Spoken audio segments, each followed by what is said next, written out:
Crazy boys gang. ఇవాళ అయితే మా ఇంటి దగ్గర వర్షం పడుతుంది. ఈ గొడవ జరుగుతున్నారు వర్షానికి. మన ఎందుకు తీసుకో అలా పండి కుళ్ళిపోతాడు గాయస్. నన్ను రానే వాళ్ళ గెలుతున్నాడు.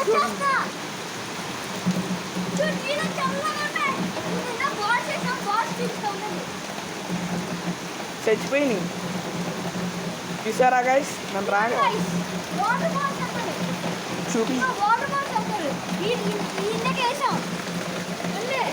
గాయస్. అవినాష్ వేసుకోవడం గాయస్. ఇప్పుడు మనం గాయస్ ఇదే గాయస్ మన బాల్ గుర్తుపెట్టుకొని వేసేద్దాం. ఆకాశానికి కడుపులో తిప్పుతుంది. ఆకాశానికి కడుపులో తిప్పుతుందంట గాయస్. ఇంకా మన రోడ్డు మీద చూడండి ఎన్ని నీళ్ళు ఉన్నాయో అసలు. ఇక చూడండి ఎన్ని నీళ్ళు ఉన్నాయో. సరిగ్గా అసలు. బాయ్.